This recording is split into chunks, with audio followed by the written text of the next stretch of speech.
Assalamualaikum, hai teman-teman semuanya, kenalin aku Septina. Kalau video ini ada di beranda YouTube kalian dan kalian klik video ini, aku ucapin terima kasih banget. Please tonton video ini sampai selesai karena di dalam video ini ada pesan yang benar-benar sangat penting dan terima kasih. Hari ini aku bakal bahas satu kasus yang lebih rumit, sadis dari kasus Vina Cirebon, yaitu kasus pembunuhan Adriana Noven. Tanpa basa-basi lagi, yuk langsung kita bahas.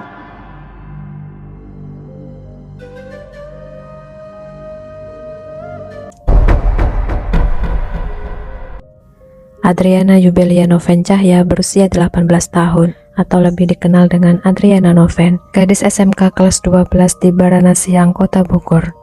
Noven sebenarnya bukanlah gadis cantik yang berasal dari Bogor, melainkan dari Bandung. Noven memutuskan untuk merantau di Kota Bogor demi bersekolah di SMK negeri favoritnya dengan jurusan Tata Busana.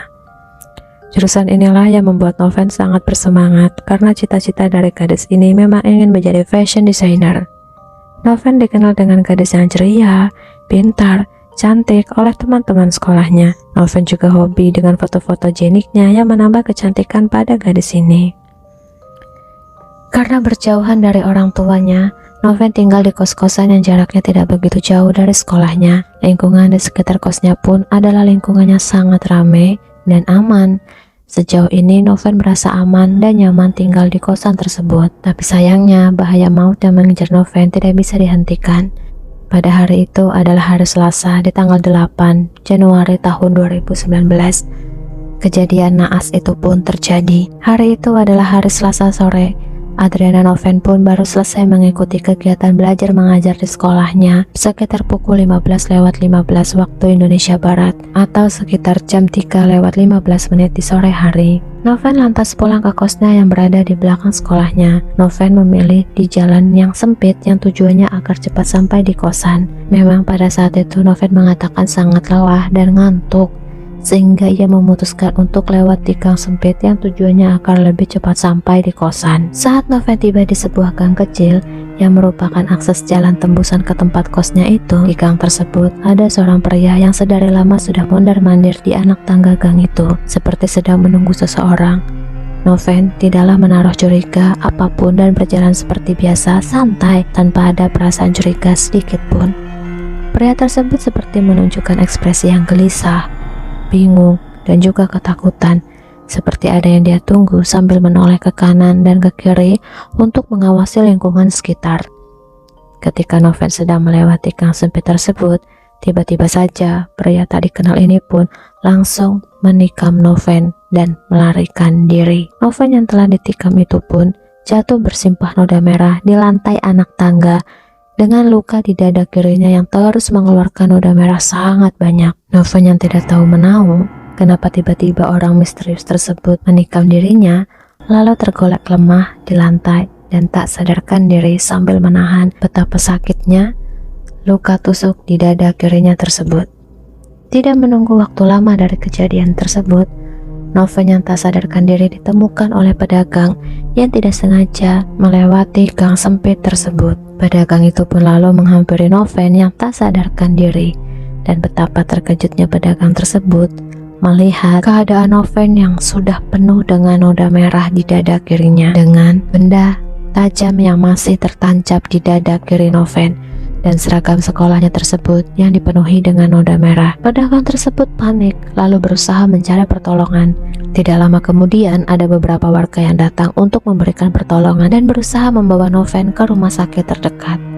Tapi sayang seribu sayang, lagi-lagi nyawa gadis cantik ini pun tidak bisa diselamatkan. Adriana Noven pun dinyatakan meninggal dunia. Berdasarkan hasil penyelidikan, Adriana Noven mengalami luka tusuk senjata tajam yang menembus dada bagian kiri sedalam 22 cm dengan luka lebar 3 cm yang menembus lapisan jantungnya. Betapa kaget, sedih orang tua Noven pada saat mendapatkan telepon bahwa anaknya sudah tidak ada atau tidak bernyawa. Kaget dan gak percaya, itulah perasaan orang tua Noven pada saat itu.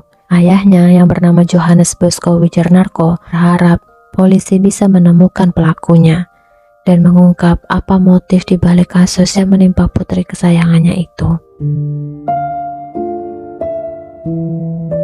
Dan polisi pun tidak diam begitu saja.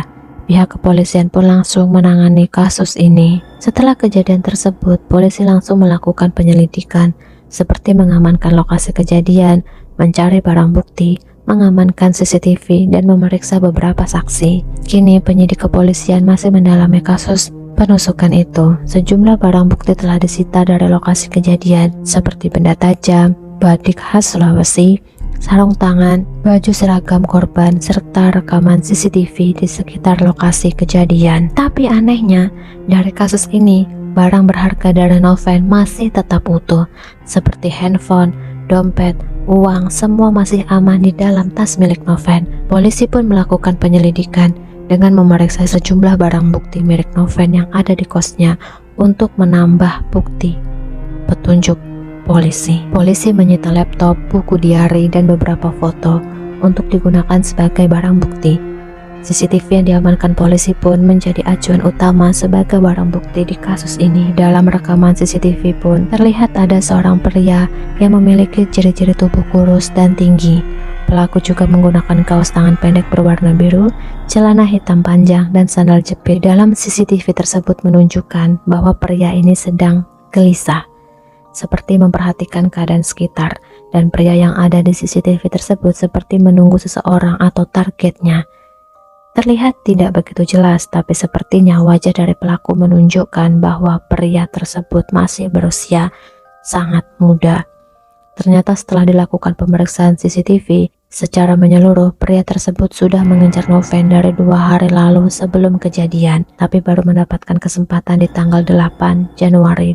Namun kepolisian memastikan bahwa pembunuhan Noven sudah direncanakan. Pelaku sudah menunggu Noven selama 2 hari sebelum mengeksekusinya. Pihak keluarga pun berharap bisa mendapatkan kabar baik dari perkembangan penyelidikan yang dilakukan kepolisian terhadap kasus Adriana Noven, anak mereka. Sampai akhirnya keluarga pun mendapatkan kabar bahwa kepolisian berhasil mengidentifikasi pelaku. Menurut kepolisian, pelaku berinisial S, dan pria ini disebut-sebut sebagai mantan pacar dari Adriana Noven. Namun polisi yang tak memiliki cukup bukti kuat sehingga pria itu pun dibebaskan. Pihak kepolisian pun mulai kesulitan dalam menghadapi kasus ini. Dari hasil rekaman CCTV Mabes Polri menyatakan bahwa pihak kepolisian masih belum bisa memberikan data yang lengkap atau kandidat yang jelas karena CCTV yang diberikan itu masih buram dan gak begitu jelas wajah dari si pelaku. Menurut kepolisian, sosok dalam rekaman CCTV di lokasi pembunuhan Noven diduga masih di bawah umur. Kondisi ini kemudian membuat pelaku diduga belum melakukan perekaman EKTP sehingga sulit untuk diidentifikasi. Kendala lain yang dihadapi polisi yakni tidak menemukan DNA pelaku dari barang bukti yang diamankan, sehingga polisi belum bisa menemukan petunjuk kuat yang menghubungkan beberapa orang yang dicurigai dengan sosok pelaku di rekaman CCTV. Bukan hanya itu, hasil dari lab 4 terkait dengan DNA yang terdapat di barang bukti ternyata hasilnya tidak ditemukan DNA lain yang diduga milik pelaku. Polisi juga menyebut ada 5 orang yang mirip sosok yang ada di rekaman CCTV pembunuhan Noven. 5 orang tersebut akan dimintai keterangan kembali untuk ditentukan sebagai pelaku. Tapi setelah polisi melakukan penyelidikan terhadap 5 orang ini, mereka juga tidak ditahan karena polisi tidak menemukan bukti kuat sehingga kelima orang ini pun dibebaskan. Bahkan saking rumitnya kasus ini, polisi sampai meminta bantuan dari pihak FBI untuk mengungkapkan kasus Noven. Kepolisian ingin meminjam alat canggih milik FBI yang digunakan untuk mengidentifikasi wajah pria yang ada di dalam CCTV tersebut. Menurut kepolisian, pihaknya akan meminta bantuan kepada FBI karena menurut kepolisian alat yang dimiliki FBI lebih canggih secara digital forensik, seperti untuk zoom yang lebih besar dan tidak pecah, sehingga diharapkan lebih mudah mengenali wajah pelaku yang ada di CCTV. Tapi sayangnya hingga saat ini kasus yang menimpa Adriana Yubelia Noven Cahya belum juga terungkap. 4 tahun 8 bulan sudah berlalu dan kasus ini juga belum menemukan titik terang, seakan-akan hilang begitu saja. Padahal kepolisian sudah mengantongi bukti kuat, yaitu alat yang digunakan untuk menikam Noven, bukti CCTV di lokasi kejadian. Tetapi tetap saja kedua barang bukti penting ini juga tidak bisa mengungkapkan siapa pelaku yang ada di dalam CCTV tersebut. Kasus yang menewaskan nyawa Adriana Noven ternyata tidak semudah yang dibayangkan. Bahkan keluarga besar Adriana Noven kerap mendapatkan teror dari seseorang yang tak dikenal setelah kejadian tewasnya anak mereka. Menurut Ibunda Noven, yaitu Cornelia Lucia, mengatakan teror berupa pesan singkat atau SMS yang dikirim melalui WhatsApp.